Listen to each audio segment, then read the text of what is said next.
Assalamualaikum warahmatullahi wabarakatuh. Jumpa lagi dengan saya Muhammad Iman Fatur Rahman di channel YouTube FBF Tutorial. Oke, sebelum membahas mengenai resiko galbay di pinjol legal OJK ya. Nah, ini baik pinjol besar maupun pinjol legal yang tidak ada DC lapangannya ya. Nah, saya bahas secara menyeluruh, secara komprehensif. Nah, sebelum saya bahas mengenai resiko galbay di pinjol legal resmi OJK ya, baik yang besar maupun yang kecil nih. Kita berpikir dulu sejenak. Menurut kalian, mending ada pinjol legal, terus kalian galbaikan, dan kita nggak usah membayar, atau yang kedua, tidak ada pinjol sama sekali di negeri ini ya, di Republik Indonesia ini. Nah, kalau saya berpikirnya lebih baik tidak ada pinjol di negeri ini. Nah, kenapa? Kan bisa digalbay, Bang, dan tidak ada unsur pidana, iya. Tapi semakin banyak pinjol, semakin banyak nasabah, maka akan terjadi huru-hara ya. Ya jangan jauh-jauh lah, banyak orang yang depresi, banyak yang bunuh diri, itu resiko-resiko berat ya. Karena apa? Karena tidak semua orang paham mengenai galbay di pinjol tersebut gitu. Oke, kita bahas saja langsung to the point ya, mengenai apa aja sih resiko galbay di pinjol legal ya. Nah, ini kita kaji secara aturan hukum ya. Yang pertama jelas, bunga dan denda pinjaman menjadi lebih besar. Tapi tenang aja, tidak melebihi dari 100%. Misalkan contoh gini, kalian minjam 10 juta. Nah, denda dan bunga tidak mungkin melebihi dari 10 juta. Itu ya.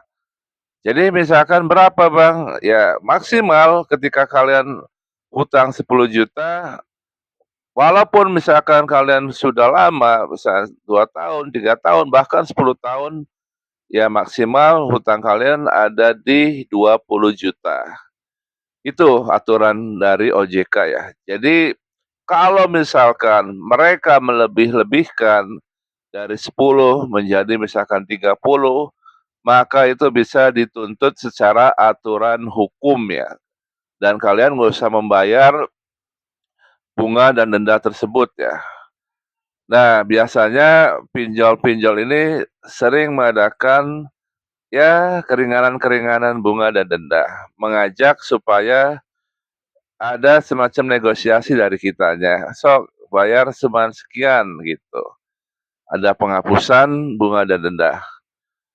Tapi itu langkah terakhir ya, ketika kalian sudah memiliki uang dan data udah masuk strik OJK, ya silakan kalian bebaskan hutang kalian ya.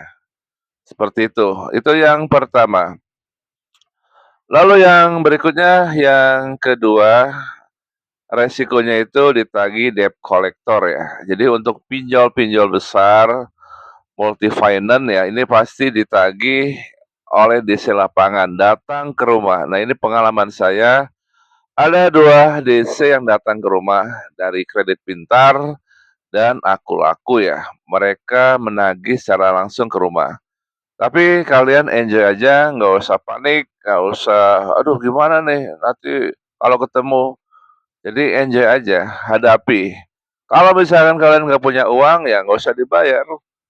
Kalau kalian punya rezeki, ya kalian negosiasi, seperti itu aja. Jadi nggak usah mendramatisir ya, atau bermain drama kalian.